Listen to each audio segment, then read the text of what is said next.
हे कळतं तुम्हाला. मनात आलेलं सगळं बोलून टाका, फक्त टाकून बोलू नका. टाकून बोललं तर डोळ्यात पाणी येतं. मग माझं मत आहे, पाणी जर डोळ्यात येत असेल चोपदार, तर मग महाराष्ट्रात पाऊस नाही पडला तरी काय हरकत आहे का? पाऊस पडायची गरज काय यार? डोळं काय तलाव आहे का तरी डोळ्यात पाणी येतं? ओठ काय कापड आहे का शिवले जातात? माणूस वातावरण आहे? बायको आहे का निसर्ग बदलतो रुजतो? माणूस वातावरण आहे का बदलतो? या बदललेल्या माणसाला पुन्हा बदलवून माणसात आणण्यासाठी केलं जातं त्याचं नाव कीर्तन. कीर्तनाचा अंग कीर्तनाचा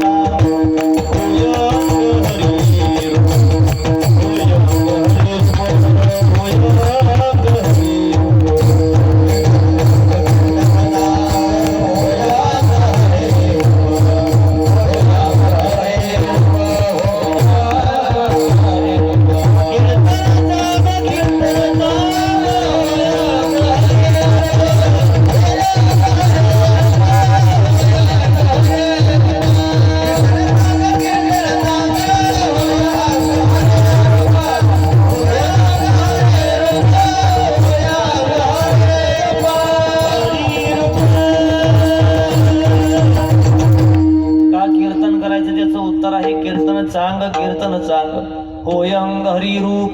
पहिलं कारण आहे.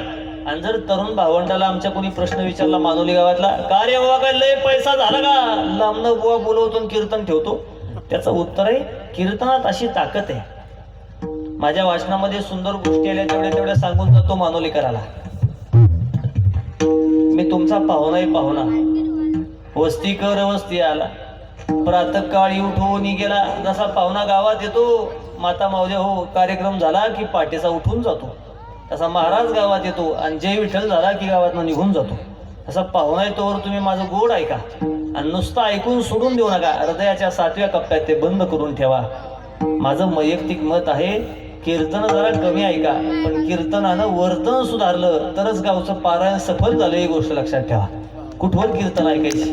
कीर्तन म्हणजे महाराज लोकांचं घर भरायचा धंदा नाही. कीर्तन म्हणजे पोट भरायचं साधन नाही. Kirtan is not entertainment, it is intermaintenance. काय म्हणला बुवा? हे शिकलेल्या लोकांना लगेच कळेल.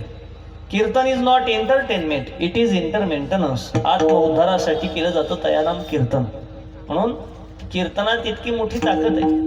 मला उत्तर द्या गड्या, माणसाकडनं झालेलं पाप धुवून काढायचं असेल तर तुम्ही काय कराल हो?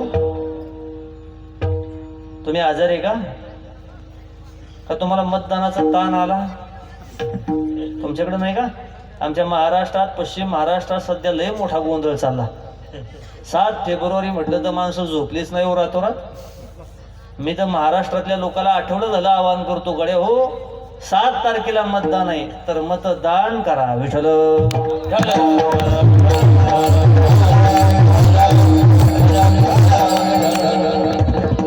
कळलं तर बरं होईल बघा तुम्हाला. मला लय फोडून बोलायला लावू नका. आज मतदानाचा दिवस तर आमच्या भागच्या लोकांना मी सांगतो, आज मतदानच करा. मतदान करा, कारण तुम्ही मतदार आहे. मतदार जर 100-200 रुपये घेऊन मतदान करत असेल तर मला वाटतं आपल्यापेक्षा कोंबडी महाग आहे. हे कळतं तुम्हाला? कोंबडी 400-500 आत भेटत नाही. तुमचं मतच जर 200-300 भेटायला लागलं तर राज्य व्यवस्था चालायची कशी? जाग व्हा, सावधान. कीर्तनाची ताकद. का करायचा असतो अखंड हरिनाम सप्ताह? का करायचा असतो कीर्तन महोत्सव? त्याचं शेवटचं उत्तर नाभंगात प्रवेश. उत्तर इतकं गोड आहे. पाप झालं तर धुवून टाकण्यासाठी आपण गंगेत आंघोळ करतो, पण नामदेवराया नावाच्या संतांचं असं स्पष्ट मत आहे, मनसंकल्पाची पापे न जाती तीर्थाचे निबापे. नामदेवराय म्हणले, जाणून बुजून जर पाप केलं आणि गंगेत जाऊन आंघोळ केली, गोदावरी स्नान केलं तर धुवून जात नाही. मग ते पाप धुवून टाकण्याची व्यासपीठ कोणता असेल तर त्याचं उत्तर आहे कीर्तन. नाम संकीर्तन साधन.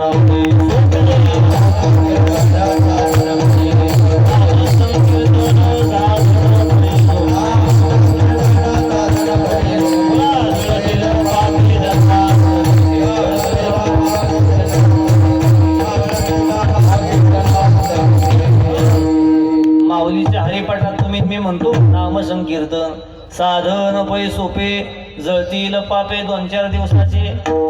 2-4 दिवसाचे नाही, जळतील पापे जन्मांतरीचे. जन्मांतरीचं पाप जाळून टाकण्याची ताकद कोणत्या गोष्टीत असेल तर त्याचं नाव आहे कीर्तन. पण मानोली गाव एकत्र आलं. आणि माझं तर वैयक्तिक मत असं गड्या, शेवटचं वाक्य ऐका, एवढं गोड म्हणजे मी काही जात नाही लगे तुमच्या समोरनं, पण माझ्या मुद्द्याला हात घालतो अभंगाच्या. एवढं कळालं, सुपीक बुद्धी झाली तुमची की तुम्हाला अभंग समजायला सोपं जातो. शहाणा शेतकरी लगे धान्य पेरत नाही, मग काय करतो, त्या जमिनीची मशागत करतो आणि मग तो धान्य पेरतो, तेव्हा ते उगवतं चांगलं. तसं मला आधी 10-5 मिनिटं तुमची मशागत तर करावं लागेल, तेव्हा माझा 3 चरणाचा अभंग म्हणजे धान्य तुमच्यात उगवेल ना. नाही तर मी मशागत न करता तुमच्यात पेरून गेलो तर माणसं म्हणणार या वर्षी पेरलेलं काहीच उगवलं नाही विठ्ठल.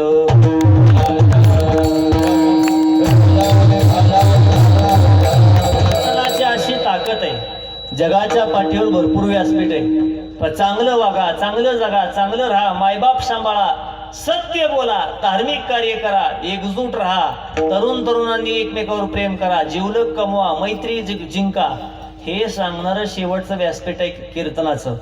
माझं तुम्हाला सगळ्याला आव्हान आहे तरण्या भावंडाला, कीर्तन नावाचं व्यासपीठ सोडलं तर दुसरं एक तुम्हाला व्यासपीठ दाखवा जिथून सांगितलं जातं दारू सोडा आणि चांगलं राहा.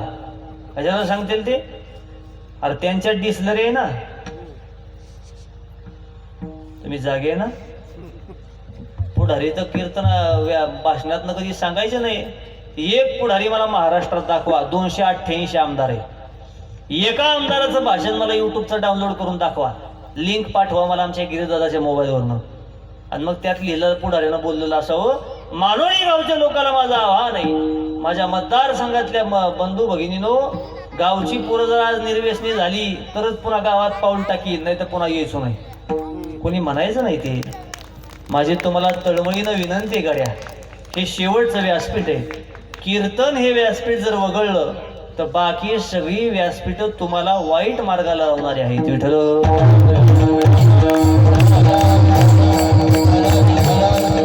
या व्यासपीठावरनं सांगितलं जाईल मायबापाची सेवा करा, सगळं तीर्थाची येतोय, जे का माता पितरे. या व्यासपीठावरनं शिकवलं जाईल मैत्री करा. कोण कशी? कवी कलश शंभू राजासारखी मैत्री करा. भगवान श्रीकृष्ण अर्जुनासारखी, अर्जुनाचे रथी होय हा सारथी पुरा हो. तुमचे 20, 25, 30 पुरांचा ग्रुप असेल तर माझी विनंती आहे तुम्हाला, एखाद्यानं भगवान श्रीकृष्ण व्हा आणि एखाद्यानं अर्जुन व्हा. अर्जुन धनुर्धारी योद्धा आहे. अर्जुन इतका चांगला योद्धा, अर्जुनासाठी महाभारतामध्ये एक शब्द वापरला गेला, त्याचं नाव आहे सुभट. सुभट शब्दाचा अर्थ आहे सुभट, चांगला योद्धा. कसं काय? माझ्या ज्ञानेश्वरी त्याचं उत्तर आहे, योगाची या वाट जे निघाले गा सुभटा. हे अर्जुना, जे योगाच्या वाटेनं निघाले त्यांचं वाटोळ झालं बाजूला सोडा. पण अर्जुनाला चांगला योद्धा देव म्हणजे मोठ्या माणसाचं मोठेपण त्यात सिद्ध होतं जेव्हा तो छोट्याला मोठा म्हणतो. तसं तुमच्या सगळ्याच्या ग्रुपमध्ये एखादा धर्मवीर छत्रपती शंभूराजे होऊ द्या, एखादा कवी कलश होऊ द्या, एखादा माझा अर्जुन होऊ द्या धनुर्धारी योद्धा, एखादा भगवान श्रीकृष्ण होऊ द्या, लेका हातात त्यानं शस्त्र उचलायची गरज नाही, पण ज्याच्या पाठीशी उभा राहतो त्याचं कल्याणच करतो. विरोधात 100 आहे पण 100रातल्या एकालाही जगू देत नाही, आणि आपल्या बाजूला पारड्यात 5च आहे पण त्याच्या केसाही धक्का लागू देत नाही. हे मैत्रीचं निखळ नातं आहे विठ्ठल.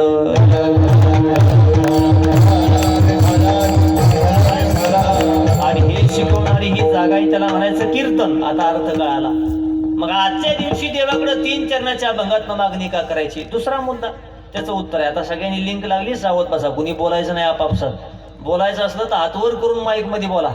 मोकळं फुकट का बोलता बरं? माझी तर विनंती आहे गावाला, आम्हाला एवढ्या लांबून तुम्ही पैसे देऊन बोलावता, बोलायलाच बोलवता ना. आम्ही इथून तुमच्या शेतात काय कामं करतो का, तुमच्या जनावरांच्या धारा काढतो का, तुम्हाला काही कामं करू लागतो? काही नाही ना. का सिस्टम लावतो का, मंडप करतो का, ते चटया उचलू लागतो? काही नाही. आम्ही एवढ्या लांबून येतो फक्त बोलतो तरी पैसे घेतो. मग तुम्ही फुकट का बरं बोलता? तुम्हाला ज्या दिवशी आई बोलू वाटेल त्या दिवशी गावच्या पोराला म्हणा 10-5 हजार द्या, मग मी बोलीन. नाही तर कीर्तनात काही माझी टाप नाही बोलायची. असं मोकळं बोलू नये माझी आई, व्यर्थ आपली वाचा शिनवू नये. म्हणून या कीर्तनात फार मोठी ताकद आहे. आमूलाग्र बदल करण्याची ताकद जगाच्या पाठीवर फार मोठी क्रांती माझ्या वारकरी संप्रदायानं केली. हे बघा राजा हो, आम्हा सगळ्याला पंढरपूर जवळ आहे. आमच्या भागच्या लोकांना तुमच्याकडे येता येत नाही आणि तुमच्या भागच्या लोकांना आमच्याकडे येता येत नाही. पण ज्याला तुमच्या भागातल्याला पंढरीच्या विठोबाला पाहता येत नाही, त्याला तुमच्या गजानन बाबाचं दर्शन झालं तर विदर्भाची पंढरी त्याला ओळखली जाते, हे लक्षात ठेवा. अरे विदर्भाची पंढरी लेखा नाही, तुम्हाला पंढरीला येता आलं तर ही पंढरी तुमची शेगाव. मी 1 जानेवारीला नव्या सालाची सुरुवात शेगाव मध्ये गजानन महाराजांच्या दर्शनानं केलेला कीर्तनकार आहे. विठ्ठल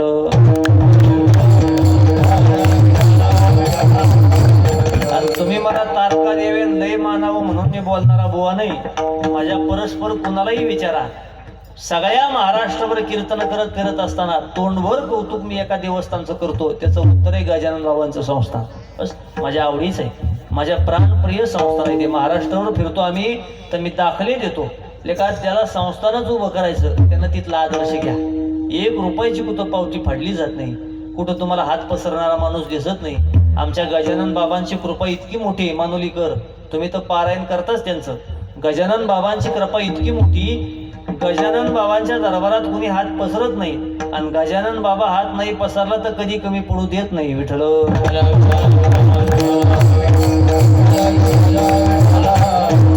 असलं एक संस्थान आमच्या परिसरात आहे बाबा, त्याला म्हणायचं ब्रह्मचैतन्य गोंदवलेकर बाबा, ब्रह्मचैतन्य गोंदवलेकर महाराज. श्रीराम जय राम जय जय राम तिकडे जप असतो. मिनी शेगाव म्हणतो आम्ही त्याला आमच्या परिसरामध्ये. म्हणून हे सगळं एकदम सूक्ष्म नियोजन आहे, याला मायक्रो प्लॅनिंग इंग्लिश मध्ये म्हणायचं. वारकरी संप्रदाय नियम घालून देतो. प्रथम दिवसाचा अभंग नामप्र प्रकरणातला सकळ मंगळ निधी श्री विठ्ठलाचे नाम आधी. सुरुवात झाली पारायणाची. हे नियम 2-3 लक्षात ठेवा जरा आयोजकांनी. तर सुरुवातीच्या कीर्तनकारानं नामाचं महात्म्य सांगितलं असावं. दुसऱ्या दिवसाच्या कीर्तनकारानं तिसऱ्या दिवसाच्या चौथ्या दिवसाच्या काय करावं हे पारायणातल्या आयोजकाच्या दिवसावर ठरवावं. शेवटचा दिवस काल्याच्या प्रकरणातला अभंग असावा. म्हणून तर बाबांचं उद्या काल्याचं कीर्तन आहे. काल्याच्या कीर्तनातला नियम आहे, चरित्र ते उच्चारावे. केले देवे गोकुळे त्या चरित्रात पुन्हा पोट नियम आला. येदशे चरित्र केले नारायणे रांगता गोधने राखीत आहे. रांगताना देवानं केलेलं चरित्र आणि गोधने राखताना केलेलं चरित्र, 2च प्रकारच्या चरित्राचा उल्लेख करायचा. बाकी भगवान श्रीकृष्णाची मापक काल्याच्या कीर्तनात काढायची नाही. माझा शाप आहे महाराष्ट्रातले कीर्तन करायला, जो जो देवाची मापं काढतो त्याला. का आपलेच नास्तिक निघाले बाबा, लोकांना नाव काय ठेवता. पण भगवान श्रीकृष्ण पवित्र देव आहे. किती पवित्र, एक चुटका सांगतो पुढे सरकतो. तुम्ही मराठी शिकला रे पुरा हो होय मला सगळ्यांनी हात वर करून. शाळेत जाता का तुम्ही? शाळा शिकल्या ना सगळे? शाळा शिका, शाळा करायला शिकू नका. दादा शाळेत तुम्ही होय म्हणा मोठ्यानं. एक आकडा मराठीत लिहा. लिहिला का? आली का गाठ त्याला वर? गोल गोल आला का वर? एक आकड्याला. आता 2 लिहा बरं, मराठीतला 2. आता ते कॉन्व्हेंट वाल्यांनी होय म्हणू नका, इंग्लिश मिडियम. मराठीत 1 लिहिला तर गाठ येते, बरोबर का रे पुराव? होय म्हणा, नाही पटलं तर नाही म्हणा. 2 लिहा. आली का गाठ त्याला? 2ला नाही आली मराठीत लिहा. अरे शाळेत जाता का भात खाता? एक आकडा मराठीत लिहिला तर त्याला गाठ आहे गोल, सावध बसा. 2 लिहिला तर 2ला गाठ आहे मध्ये गोल. 3 लिहिला तर त्याला गोल आहे गाठ. 4 लिहिला तर त्याला गाठ आहे. 5 लिहिला तरी त्याला गाठ. 6 लिहा तरी गाठ आहे. 7 लिहा तरी गाठ आहे. 8 लिहा त्याला गाठच नाही. आता 9 लिहा तरी गाठ आहे. मग 8ला गाठ का नाही? उद्या काल्याचे कीर्तन आहे म्हणून हृदयात साठवून ठेवा. 8वा अवतार आहे भगवान श्रीकृष्णाचा, आणि ज्याच्या चित्तात गाठ नाही त्या देवाचं नाव आहे भगवान श्रीकृष्ण. हे ज्याला कळालं त्यानं काल्याच्या कीर्तनाला यायचं, बाकीच्यानं जीवन जायचं. विठ्ठल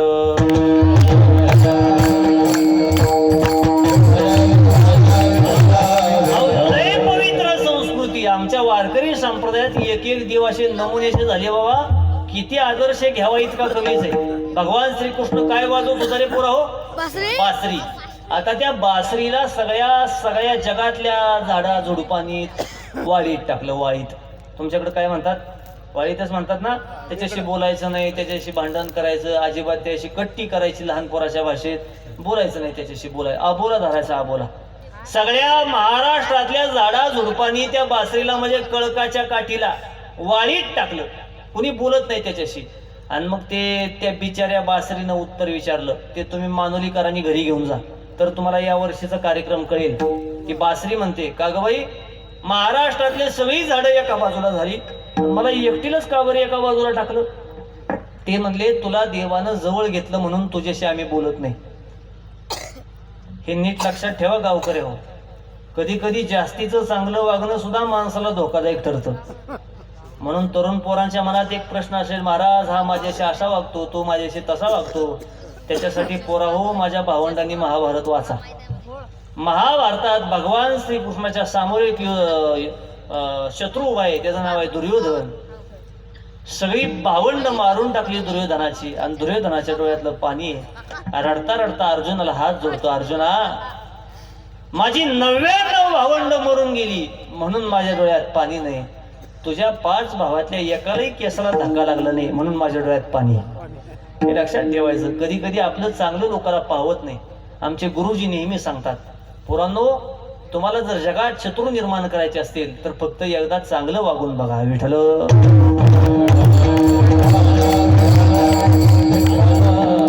असा माझा मुद्दा लक्षात घ्या. भगवान श्रीकृष्ण जी बासरी वाजवतो तिला वाईट टाकलं सगळ्या झाडांनी, आणि मग बासरी रडत बसते. देवानं मला जवळ घेतलं, चूक काय झाली? चूक एकच झाली, म्हणले तुला देव सारखा जवळ घेतो आणि आमच्या नादी देव लागत नाही. बासरीनं हसत हसत दिलेलं उत्तर मानुरीतल्या सगळ्या लोकांनी घरी घेऊन जा. बासरी हसते आणि उत्तर देते, राजा हो, सगळ्या झाडांना देव जवळ घेत नाही आणि मला सारखं कमरेला खोचतो, मला सारखा ओठानं वाजवतो. त्याला कारण देवानं जवळ घ्यायला आणि देवानं तोंडानं वाजवायला, देवाच्या प्राणाजवळ जायला, देवानं हृदयाला मिठी मारून घ्यायला, देवाच्या कमरेला खोसून राहायला आणि सतत सगळं आयुष्य देवाच्या सानिध्यात घालवायला त्याला आतून मोकळं व्हावं लागतं. हे उत्तर आहे बासरीत. माझ्या मानवीला एवढं उत्तर कळालं तरी माझा प्रवास सार्थकी झाला. बासरी आतून मोकळी झाली. पोरांनो, बासरी ठोकून पहा, आत काहीच नाही त्याच्या. आतून पुरी मोकळी झाली बासरी, म्हणून देवाच्या जवळ गेली. ज्या ज्या माणसाला वाटतं आपला सगळं हे पारायण सार्थकी लागावं, आपण गजानन बाबांच्या जवळ जावं, आपल्याला आपल्या बाबांनी गावच्या जवळ घ्यावं समाधी मंदिरात, त्यांना आतून मोकळं व्हा. देव तुम्हाला जवळ घेतो. विठ्ठल.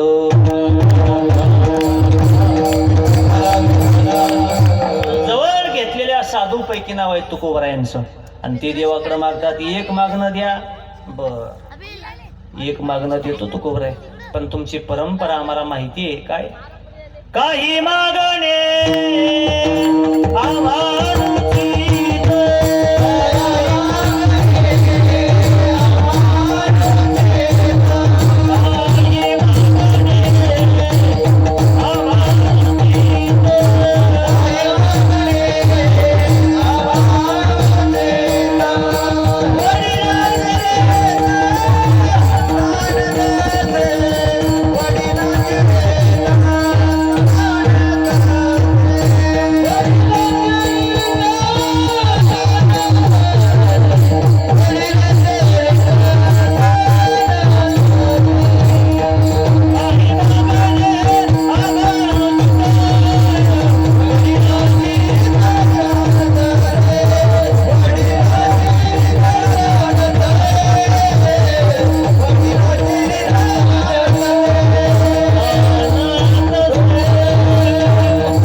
पण आम्हाला तुमची परंपरा माहित आहे. काही मागणी अमानुचित म्हणतात आणि वडिलांची रीत जाणं तशी. तुकोबरायांच्या कुळात इतकी परंपरा आहे मानुलीकर, माझ्या सगळ्या आयाने लक्ष द्या. एकटे तुकोबराय मागत नाही असं नाही, त्यांच्या सगळ्या पिढ्या तपासा.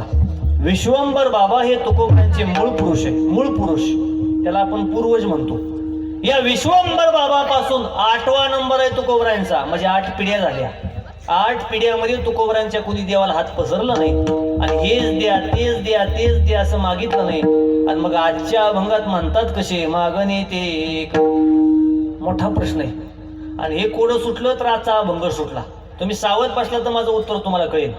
तुकोबरायांचा 2ऱ्या क्रमांकाचा अवतार झालाय, त्याचं नाव आहे प्रल्हाद. तुम्ही जागे ना सगळे. भक्त प्रल्हाद हिरण्यकशिपूचा पोरगा, कया धोत्याची आई होती. हा हिरण्यकशिपू राक्षस होता, इतका वाईट वागायचा. तो म्हणायचा, जो माझ्या गावात देवाचं नाव घेतो त्याला फाशीवर लटकावा, त्याला हत्तीच्या पायाखाली द्या, त्याला दरीत ढकलून द्या. इतका पापी माणूस, नावं घेऊन येदी देवाची. हे ब्रीद हिरण्यकशिपूचे. माझी भाषा कळते ना तुम्हाला? जागे का तुम्ही? होय म्हणा. अंधारात म्हणजे मला कळतं. नाही तर मी 2 तास बोलायचो पुन्हा तुम्ही म्हणायचा तो काय बोलत होता हेच कळत नाही ना आम्हाला. तसं जगद्गुरु तुकोबांचा 2 क्रमांकाचा अवतार आहे भक्त प्रल्हाद. अवतार तुकोबांचाच पण नाव वेगळं. जे जे झाले अवतार तुका त्यांचे बरोबर. किती स्वाभिमानी बाना, एवढं कळलं की तुम्हाला अभंगच कळाला. या भक्त प्रल्हादाच्या बापाला म्हणजे राक्षसाला मारायला देवाने एक अवतार घेतला होता. काय त्याचं नाव रे? नृसिंह नावाचा अवतार. नृसिंह भगवान परमात्मा अर्ध शरीर होतं मानवाचं आणि अर्ध होतं सिंहाचं. नृसिंह जन्म म्हणून माझ्या सगळ्या तरुण बांधवांना विनंती, आपल्या महाराष्ट्रात भारतात वारकरी संप्रदायात 5 पर्व काळ आहेत. पर्व विशेष भागवत धर्मी, नृसिंह जयंती रामनवमी, वामन जयंती जन्माष्टमी आणि उत्तमोत्तम उद्या येणारी शिवरात्र 15 तारखेला. सावध आहे ना तुम्ही. हे 5 पर्व काळ आहे. 5 पर्व काळ ज्याचा उपवास कडक करावा लागतो आणि ज्याचा उपवास दुसऱ्या दिवशी एकादशी सारखा सोडावा लागतो. हे 5 पर्व काळ एकादश उपवास धरायचा.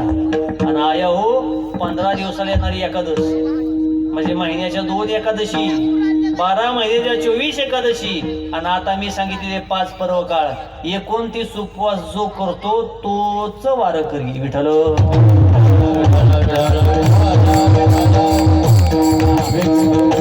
बाकी एकादशीला वडापाव खाणाऱ्यांना जे हरी घाला. एकादशीला कुठं वडापाव खात्यात का? एकादशी पवित्र एकादशीवर सोमवार जे न करती कोण त्यांची गती होईल नेनो महाराजांचा अभंग प्रसिद्ध आहे. तसं भक्त प्रल्हाद हे तुकोबांच्या अवतार आहे. स्वाभिमानी बाणा मला मागणीसाठी सांगायचंय. झाला अशी गंमत, देवानं नृसिंह अवतार घेतला. हिरण्यकशिपूला मारून टाकलं मानुलीकर आणि मारलेल्या नृसिंह परमात्म्यानं हिरण्यकशिपूला देवच गादीवर बसले. मला उत्तर द्या, एखाद्या राज्याचा राजा जर मृत पावला तर त्याच्या जागेवर गादीवर कोण बसायला पाहिजे हो? बोला बोला बोला बोला. त्याचा पोरगा बसायला पाहिजे ना, छोकरा त्याचा चिरंजीव. काय म्हणता तुम्ही? अरे उत्तराधिकारी त्याचा बसायला पाहिजे ना. राजा गेला निघून, देवानं मारला तर उत्तराधिकारी त्याचा मुलगा व्हायला पाहिजे. पण घोटाळा झाला, देवच गादीवर बसला. सगळं गाव जमा झालं असं मानुली सारखं आणि देवाला तारेवर धरलं. हे देवा, आमच्या गावात आला पाहुणा म्हणून आमचंच गाव बळकावतो का? राजाचा राजा मारून टाकलायस तू. ठीक केलं, बरोबर केलंस. का? पापी होता तो, मारून टाकलंस. पण त्याचा उत्तराधिकारी म्हणजे आमचा राजा भक्त प्रल्हादाला कर. देवानं दिलेलं उत्तर गोड आहे आणि देव जे बोलतायत त्याला उत्तर तुकोबांनी म्हणजे प्रल्हादानं दिलंय तेही गोड आहे आणि ते मागणी शिकवते आजच्या अभंगात. हे कळलं? जरा ताण द्या बुद्धीला म्हणजे आजचा अभंग कळेल तुम्हाला. देव म्हणतो, मानुलीकर तुम्हाला वाटत असेल मीच गादी बळकावली पण मला कुठली सत्ता नकोय. चाले हे शरीर कोणाची सत्ते, हे चालतं कुणाच्या सत्तेनं? अरे एका गावाचा मालक नाही मी, विश्वाचा जनिता म्हणे यशोदेची माता. विश्वाचा माता पिताय मी. कोणाला मला एका सिंहासनानं काय होतं माझं? मग तुम्ही गादीवर का बसला देवा? देव उत्तर देतो, राक्षस बसून बसून गादी अपवित्र झाली. आता मी बसतो, गादी पवित्र करतो आणि मग माझ्या शिष्याला बसवतो. किती काळजी घेतो बघा देव. तुम्ही गजानन बाबांच्या कधी दरबारात गेला? आपल्या गावात साधू होऊन गेले बाबा, त्यांच्या दरबारात कधी जा. अरे वाईट लोकांना सुद्धा जवळ घेऊन चांगलं करण्याची ताकद ज्याच्यात असते त्याला साधू म्हणतात, हे लक्षात ठेवा विठ्ठल.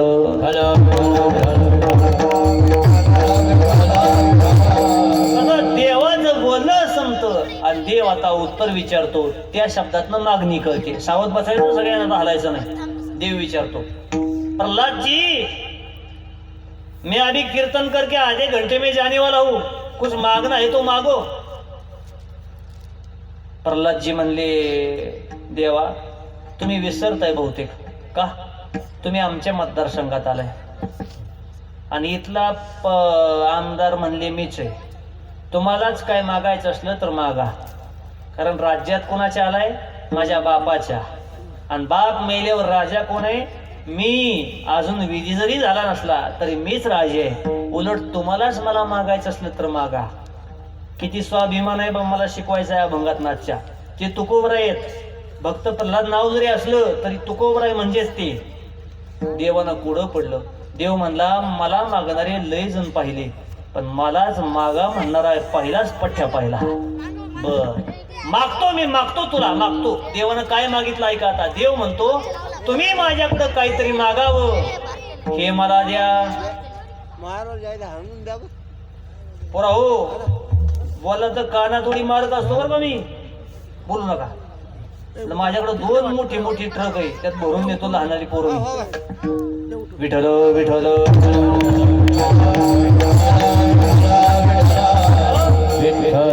गोड मागणी आहे. हे जाणकार ऐकणाऱ्याची लिंक तोडू नका. आधी देवानं विचारलं भक्त प्रल्हादाला, भक्त प्रल्हाद म्हणू नका तुम्ही, तुम्ही तुकाराम महाराज म्हणा. देव तुकोबरायला विचारतात मागा मला. तुकाराम महाराज म्हणले मी मागणार नाही. का? तुम्ही आमच्या राज्यात आहे आणि मागायचं असलं तर मलाच मागा. देवानं मागितलं तुम्ही माझ्याकडे काहीतरी मागा, हे मला द्या ना. द्या म्हणजे मागितलंच ना. आता तुकोबराय किती हुशार, तुझ्याकडं जोळी पसरायची मला कधी वेळच येऊ नये एवढंच मला दे. विठ्ठल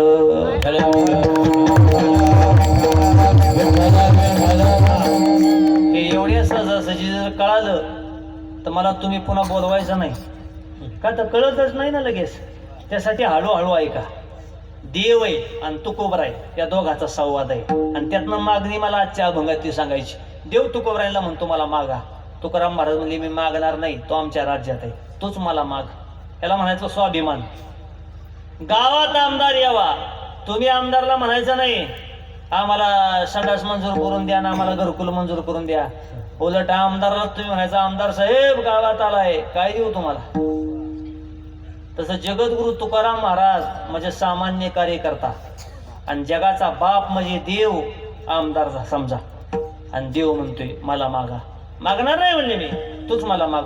देवानं मागितलं की मागितलं, देवानं नाही असं नाही मागितलं.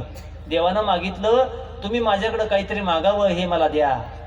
तुकाराम महाराजांनी सुद्धा मागितलंच. ते म्हणले तुझ्याकडं जुळी पसरण्याची मला कधी दुर्बुद्धी सुचू नये एवढंच मला दे. म्हणजे काय मागितलं? शून्य मागितलं. याला म्हणायचं स्वाभिमान. विठ्ठल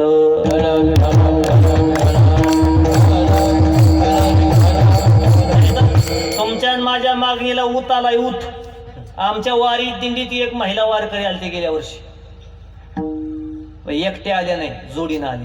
हे सामान्य जीवाची मागणी आहे, कळेल तुम्हाला. आपली बुद्धी कुठपर्यंत चालते पहा.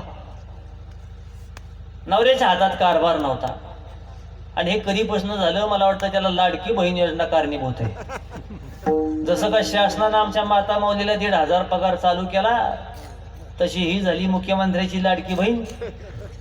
ही मुख्यमंत्र्याची लाडकी बहीण झाली पण दाजीला पुसणच ना. आता दाजी मोकार पडले असे. दाजी टापर बांधून फिरायला लागले गावगाव.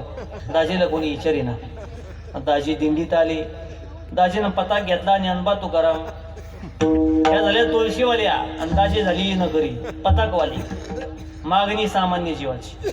जे आळंदीला प्रस्थान झालं माझ्या माऊलीचं, ज्ञानोबा माऊलीचं. धो धो धो धो पाऊस. यावर्षी वारीला आलेल्या वारकऱ्याला माहित आहे. आळंदीत गुरुवारचा दिवस होता यावर्षी, प्रस्थाना दिवशी माऊलींच्या. धो धो पाऊस आला. इंद्रायणी नदीला दुथडी भरलेली नदी, भरपूर पाऊस. सगळी प्रस्थानाची दिशा पलटली. वारकरी पुढे निघायला लागले. पुण्यात आलं तरी पाऊस चालूच. रिमझिम रिमझिम रिमझिम. सामान्य जीवाची मागणी सांगतोय म्हणजे बुद्धी कळ, सावध बसा. सगळे पैसे बायकोकडे होते. माझ्याजवळ आला म्हणजे महाराज बोला. पाऊस तर धो धो पडायला लागला आणि अशा जर पावसात मी भिजत राहिलो तर मी आजारी पडेल. मग काय म्हणणं आहे बाबा तुझं? काही नाही, मला फक्त पावसाळी कागद घेऊन द्या. मला वाटतं 10 म्हैशी सांभाळलेल्या बऱ्या, पण दिंडी चालक होणं फार अवघड आहे राजा. हे जया अंगी मोठे पण तया यातना कठीण. मला वाटतं मोकळं पडशीन पताक घेऊन चाललं लय चांगलं वारीत बाबा, पण दिंडी चालक हो नाही. जितका मोर पुढारपणा करल तेवढं अंगलट येतं. हे तरुण पोरांना विचारा. मोकळं कीर्तनात येऊन बसणं लय चांगलं, पण ज्याच्या हातात पावती पुस्तक आहे, ज्यानं कारभार पुढं होऊन पाहिला. घरात बायकोचा बेलण्यानं मार खातो आणि इथं येऊन पुढाऱ्याला बोलतो आयोजकाला. घरी बायकोचा मार खातो आणि इथं पोरांना म्हणतो काय केलं सप्त्यात ना तुम्ही? तू काय केलं? तू घरी राहून पतन केलं पतन. तुकोबरायांच्या गाथ्यातला 350 क्रमांकाचा अभंग आहे. पजना असं नीती तिचा खोटा स्नेह प्रीती. लय जर संसाराच्या अधीन गेला तर तुकोबराय म्हणला पतन होईल. जर उद्धार करायचा असेल तर परमार्थात यावं लागेल, म्हणून या आयोजकांचे प्रयत्न आहे. तसा त्यानं माझ्याकडं पावसाळी कागदाची मागणी केली. आपली मागणी आहे का? मी त्याच्या बोटाला धरलं, तुझ्याकडे पैसे आहेत का बाबा? म्हणला पैसे आहेत, पण बायकोनं सांगितलं महाराजाला सोबत घेतल्याशिवाय काय घेऊ नका. याला म्हणायचं वचन ना मोडी बोलेली ते. हे कळतं तुम्हाला? हे वारकऱ्याला प्रमाण कळलं आमच्या लगेच. म्हणजे बोललेलं वचन मोडतच नाही, शब्द फोडत नाही, त्याला म्हणायचं वचन ना मोडी बोलेली ते. निर्धार निर्धार नेमा नटळे निर्धारी. 500 रुपयाची नोट काढली माझ्या हातावर टेकवली. बुवा तुम्ही सांगाल तो कागद घेऊ. सकाळ सकाळ रिमझिम पाऊस चालू, सामान्य जीवाची मागणी. आणि कागदावाल्या जवळ आम्ही गेलो. ओ वारकरी बाबा, रामकृष्ण हरी रामकृष्ण. किती रुपयाला कागद? म्हणले महाराज तसा तर कागद 150 रुपयाला, पण तुम्ही सकाळ सकाळी घ्यायला आला, धोत्रावर दिसताय, टिक्का लावला, गंध वगैरे म्हणल्यावर तुम्हाला 100लाच देणार. पण हे असं म्हणल्यावर त्याला बायकोचे शब्द आठवले, काही घ्या पण अर्ध्या किमतीत मागा. जसं 100 रुपये किंमत त्यानं ऐकली, त्यानं माझ्याकडे पाहिलं. महाराज कसं काय करायचं? मी म्हणलं पहा बुवा, तुझे पैसे तुला घ्यायचं, मी पुढारपण करत नाही म्हणे, तुझं तू पहा. कागद तर चांगला वाटतो मला, घेऊ वाटलं तर घे.